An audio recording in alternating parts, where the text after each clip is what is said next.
حتى يأتيك اليقين اللهم افتح لنا حكمتك وانصر علينا من خزائن رحمتك يا ارحم الراحمين. Sekalian yang Allah Subhanahu wa taala, syukur kepada Allah Subhanahu wa taala, salam disampaikan kepada Nabi kita Muhammad sallallahu alaihi wasallam, keluarga sahabat juga semua pengikutnya.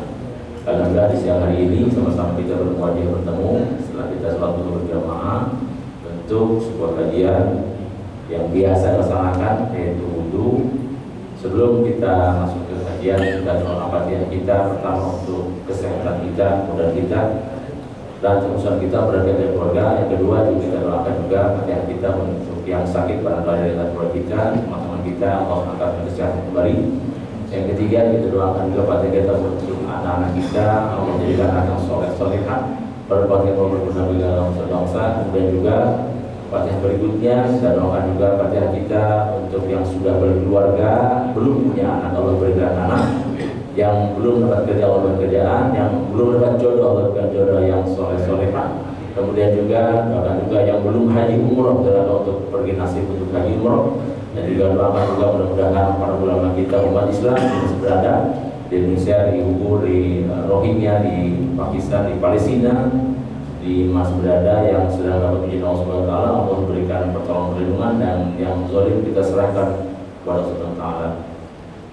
Kemudian juga doa dan Fatihah kita untuk kita semua bahwa bulan depan kita masuk ke pemilu, mudah-mudahan Allah berikan kepada kita pemimpin yang adil, yang amanah, yang taqi faqanah, yang cerdas, yang soleh, yang mencintai bangsa Indonesia, untuk kemajuan bangsa Indonesia. Dan juga Fatihah doa kita untuk almarhumah dari bapak, ibu, kakek, bibi, jamaah semua yang telah Allah panggil dulu.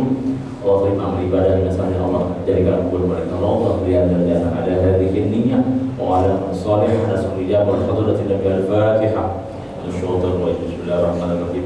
Alamin Ar-Rahmanir-Rahim Maliki yaumiddin iyyaka na'budu wa iyyaka nasta'in. Shiratal ladzina an'amta 'alaihim ghairil maghdubi 'alaihim waladdallin. Amin. Bismillahirrahmanirrahim.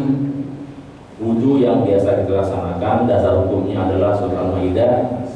Bismillahirrahmanirrahim. Ya ayyuhalladzina amanu idza qumtum ila sholati faghsilu wujuhakum wa aydiyakum ilal marafiqi wamsahu bi ru'usikum wa arjulakum ilal ka'bayn ila akhir ayat.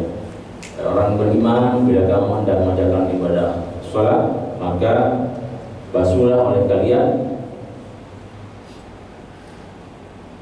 muka kalian dan juga tangan-tangan kalian dan juga sabulan kepalamu, dan basuh kakimu sampai dengan dua mata kaki, dan kamu duduk maka alhamdulillah. Ini dasar hukumnya sebagai dalil nakli, dalil Al-Quran yang memang sama-sama juga kita sering dulu kita mendengar daripada ayat ini. Wudu sendiri seiring dengan wajibnya adalah ketika ada kewajiban ibadah sholat, yaitu Isra Mi'raj. Nah, di pada hari ini kita juga masih ada di bulan Rajab, bulan di mana Allah wajibkan kepada Nabi dan juga para umat sampai hari ini untuk melaksanakan ibadah sholat. Dan wudu diantara perantara untuk kita sahnya sholat adalah wudu. Ada dalam kaidah usul lil wasail hukmul maqasid. Hukum perantara itu sama dengan tujuan. Kalau sahnya sholat kita dengan wudu, maka wudu menjadi wajib. Kaidah usul lainnya ma'alatimul wajib bila bihi bahwa wajib. Sebuah kaidah usul, maka sesuatu yang menjadi perantara itu adalah wajib, maka wasal itu adalah juga wajib, yaitu salah satunya adalah wudu. Makanya dalam kitab fikih dikatakan wudu itu sebagai salah satu syarat sholat. Syarat sah sholat itu adalah salah satunya adalah wudu. Karena selama kita sholat, wudu harus ada. Tidak boleh nggak ada, harus ada. Maka definisi syarat itu adalah ma wajib wa wastamarra. Sesuatu yang wajib yang sifatnya terus menerus, itu adalah syarat. Kalau rukun, nah rukun sifatnya bukan terus menerus, tetapi terputus-putus. Ma wajib wa qata'a, sesuatu yang wajib dan sifatnya terputus-putus. Contoh dalam ibadah sholat, Fatihah itu bukan syarat sholat, tetapi rukun sholat. Karena dalam sholat kita tidak semua baca Fatihah kan? Kapan baca Fatihah? Ketika berdiri. Kapan lagi? Nanti rakaat kedua. Kapan lagi? Berikutnya. Itu sifatnya begitu. Jadi bedakan antara syarat dan rukun. Kalau syarat dua-duanya wajib, tapi yang syarat ada sifatnya terus menerus, yang rukun sifatnya terputus-putus. Yang wudu adalah termasuk syarat sholat. Di mana ketika kita sholat wudu harus ada. Ketika tengah-tengah kita sholat wudunya batal, misalnya keluar angin, nah berarti syaratnya hilang, harus wudu lagi, gitu kan? Itu seharusnya begitu. Nah, ini dasar hadis, dasar Al-Quran, apa namanya? Kemudian hadis lain atau dalam dasar hadisnya, min muslimin yatawadda wa yasnuduhu summa yaqumu fa yusalli rak'ataini muqabla alaihi bi qalbi wajhi illa wajabat lahu jannah. Hadis dari Sayyidina Utsman bin Affan bahwa tidak seorang berwudu dan menyempurnakan wudunya lalu dia salat 2 rakaat yang disebut dengan sholat syukur wudu atau sholat sunnah wudu.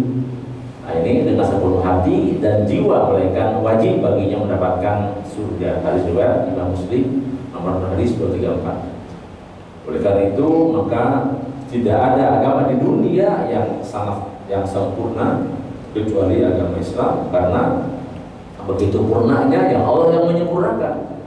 Al-yauma akmaltu lakum dinakum wa atmamtu 'alaikum nikmati wa raditu lakumul Islam dinan. Ya, karena agama samawi ini, agama yang ini Allah yang menciptakan, bukan manusia. Lalu agama yang sebelumnya tetap Islam semuanya. Kalau kita baca Al-Quran, maka Ibrahim ya Yahudian wala Nasranian kan, bukan Nabi Rasul Yahudi tapi walakin hanifah muslimah. Dia adalah seorang muslim yang patuh, yang tunduk, cenderung untuk menyembah Allah Subhanahu wa taala. Nabi-nabi lain juga sama. Agamanya adalah Islam, yang berbeda hanyalah pengikutnya, kaumnya berbeda. Beda tentu dengan Nabi Muhammad, karena setiap nabi diutus hanya untuk kaumnya sendiri. Kan Nabi Isa adalah nabiyan ila Bani Israil, kan, kepada Bani Israil saja. Nabi Musa demikian, dan nabi-nabi lain. Nabi Muhammad adalah untuk seluruh umat. Wa ma arsalnaka illa rahmatan lil alamin. Itu semua kita tahu. Nah, oleh karena itu kembali ke wudu tadi, dasar hukum dari Quran tadi sudah, kemudian hadisnya pun dari Utsman bin Affan bahwa tidak seorang muslim yang berwudu kemudian dia menyempurnakan wudunya, bahkan dia sholat sunat syukur wudu, maka wajib baginya masuk surga Allah Subhanahu wa taala. Juga mungkin pernah kita dengar sahabat Bilal, kan? Ada juga sahabat Bilal yang ketika Rasul tanya kepada beliau, wahai Bilal, ayyul amalin, apa amal yang kau lakukan? Amal apa yang kau lakukan? Kata Rasul, sehingga aku dengar dafa na'laika, fashfa na'laika, gesekan sandalmu fil jannah, di surga. Padahal orang yang masih ada, masih hidup, tapi terdengar gesekan sandalnya di surga. Dia kemalu-maluan, ditanya Rasulullah, kemudian dia menjawab, tidak ada ya Rasul, kecuali apa yang kau berikan kepadaku, semua perintah dari Allah Rasulnya. Tapi kata dia, kan baginda juga telah memerintahkan supaya tadi apa? Sholat sunnah syukur wudu, aku lakukan itu siang dan malam. Luar biasa. Oleh karena itu sahabat Bilal, orang yang masih ada, sahabat Rasul, sandalnya sudah ada, gesekannya sudah terdengar oleh baginda Rasulullah Sallallahu Alaihi Wasallam. Kira-kira kita mau nggak setelah dari sana gesekannya ada? Pengen ya? Jadi kalau pengen begitu, kita sering-sering kita setelah wudu kita sholat sunnah syukur wudu. Tapi gimana kalau ke masjid, kan ada tahiyat masjid ya? Ada juga tahiyat masjid, silakan. Makanya kalau kita ke masjid ke musola, kita jangan nunggu azan, tapi sebelum azan sudah ke musola ke masjid, sehingga waktu untuk jeda ke suatu sholat ada. Sebelum muadzin berkumandang atau mengumandangkan azan, nah sholat sunnah tahiyatul masjid syukur wudu, baru kita masuk sholat qobliyah yang kayak tadi. Kayak ini dia. Kemarin waktu Covid, kan orang-orang ke masjid itu memakai masker, nah, ya. Padahal tempat lain nggak ada, di kampung-kampung nggak ada yang begitu, sholat aja. Ada peneliti dari luar bahwa bagaimana orang Islam itu kena penyakit di masjid di musola, lalu dia yang orang ke masjid ke musola orangnya bersih lahir batin kan, pakai baju yang bersih yang sehat, pakai air wudu, air ibadah yang sehat. Bagaimana mungkin ada penyakit di situ? Saya punya merbot ada di wilayah saya. Alhamdulillah sampai hari ini dia enggak disuntik vaksin enggak. Alhamdulillah sehat walafiat. Kata dia, saya dulu banyak enggak. Umurnya dia ada 60 atau 65. Sehat walafiat. Coba kalau guys enggak ya, dulu pakai apa? Dulu pakai kartu ya. Enggak boleh. Takut mati. Orang ke masjid enggak usah takut mati, ngapain takut mati? Justru orang itu ingin ke masjid, meninggal di masjid. Ada kan di medsos ya, lagi sholat ya, imam, Allahu Akbar itu. Di Kalibata ada tiga kasus ketika di masjid, akhir hidupnya di masjid. Satu imam di Masjid Al-Hidayah, yang kedua alim mutakin, tempat saya juga di situ ngisi Jumatan. Yang satu sedang imam taraweh, kemudian pingsan, terus sakit, ya ada. Yang satu jamaah saya tuh Bang Siwan, kerjanya di antar jemput ini, pegawai ini bandara. Pensiun, kemudian dia sholat duhur, mau silaturahmi katanya dengan istrinya, tapi sholat duhur dulu. Ternyata sholat duhur itu sholat terakhir. Ini orang ke masjid itu justru maksudnya bukan kita mau mati, memang benar bukan, tapi ketika Allah takdirkan meninggal dunia, itu dia yang husnul khotimah. Ini saya sudah heran orang semua di masjid.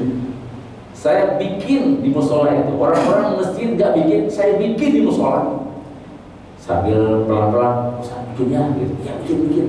Nggak pakai speaker, pakai dalam aja ya, 2 tingkat. Saya kecil, udah pakai tutup aja, udah alhamdulillah. Nggak ada yang meninggal dunia. Ya itulah ya. Nah oleh karena itu kalau kita percaya bahwa memang air wudu adalah ibadah dan itu adalah perintah Allah Subhanahu Wa Taala, Allah jaga kita, Allah jaga kita. Tidak ada yang menjaga kita kecuali yang punya kita, Allah Subhanahu Wa Taala. Apakah wudu adalah ibadah? Teruskan, kemudian, nah ini dia. Yang pertama, kenapa kita menjaga wudu? Nah, pertama, wudu merupakan syatrul iman, bersuci sebagai daripada iman, atau huru syatrul iman, halibatul muslim. Ya, jadi oleh karena itu maka umat Islam itu dianjurkan terus kita punya wudu karena tadi itu menjaga wudu. Kalau kita punya wudu, misalnya kita naik umum kendaraan, naik busway, naik kereta, kan ada selesai. Kalau ada perempuan ngelenggor, saya punya wudu, ya punya wudu. Kalau nggak punya wudu, wah, pokoknya lenggor aja kan. Kalau punya wudu kan beda. Mau pandangan, mau tangan, jahil punya wudu kita. Punya wudu lain. Dan alhamdulillah wudu kita itu kan sudah canggih ya di kita itu. Enggak lagi pakai kolam sekolah, enak aja pakai keran kan, tinggal putar aja. Orang dulu kan nggak pakai putar dulu itu. Pakai nimba dulu, karena pakai kompak, dragon dulu tuh kan. Kalau dragon mesti bagus kan.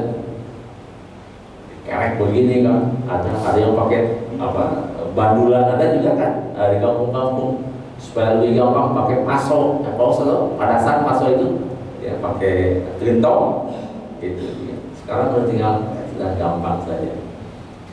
Ya kemudian apa katanya mantalat atau wudu kharajat khatayahu. Nah kemudian yang berikutnya adalah sebagai pengukur dosa-dosa kita, menjaga wudu kita. Siapa yang berwudu lalu dibaguskan wudunya, maka kesalahannya akan keluar dari tubuhnya hingga dosa keluar dari bawah kuku-kukunya. Hatta asfari, sehingga dari ujung-ujung air itu dia akan bisa menggugurkan dosa dan kesalahan kita semuanya. Luar biasa pada dulu itu. Makanya kalau wudu itu jangan ngobrol. Mana makan mana. Kalau pakai wudhu gini harus ngobrol. Bagaimana komisi? Mau wudhu mungkin komisi saja. Wudhu khusyuk juga sama. Ketika kita sholat wudhu pun harus khusyuk juga sama. Kamu nggak wudhu ngobrol kemana mengarang itu? Wudhu juga harus khusyuk. Kan kita ingin menemukan surga tadi itu. Bahkan air yang terakhir pun juga akan membersihkan, hapus dosa-dosa kita. Kemudian juga ada menjaga diri sebagai ahli iman.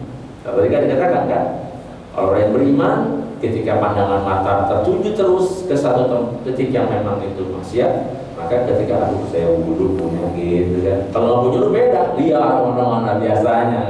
Mudah-mudahan nggak disediakan mama ya, insya Allah nggak. Mau kantor, mau pulang, kan habis asar misalnya wudhu atau maghrib wudhu. Baik itu kendaraan motor, di motor punya wudhu, di depan ada yang boncengan, aduh gimana nih, nggak kelihatan kita tabuk sabrak, nggak kelihatan mubadir kita kena muda, punya wudhu lagi, nah udah menepinya ke samping lah gitu kan, gitu. Maklum sekarang kan naik motor juga begitu ya, gitu. Pakaian belum cukup dipakai ya, itu. Jadi ketika kita punya wudhu, maka kita jaga iman kita. Istaqimu lan tuhsu wa'lamu anna khaira a'malikum as-shalah wa la yuhafizu 'ala al-wudu illa mu'min ya. Jadi ya dasarnya sini. Kenapa tidak iman? Berpegang teguhlah kalian di jalan Allah, janganlah goyah dan ketahuan bahwa sebaik-baik ketahuilah amalan-amalan salat dan tidak ada yang menjaga wudu selain orang muslim. Enggak ada lagi. Wudu itu yang beriman yang menjaga itu. Hadis berat itu aja. Ya. Wudu itu adalah pelaksanaannya, wadu adalah airnya. Air itu namanya wadu. Wudu pelaksanaannya. Nah, ini belum ada yang belum paham mengerti ya apa namanya istilah itu. Wudu itu pelaksanaannya, adapun airnya itu namanya wadu namanya.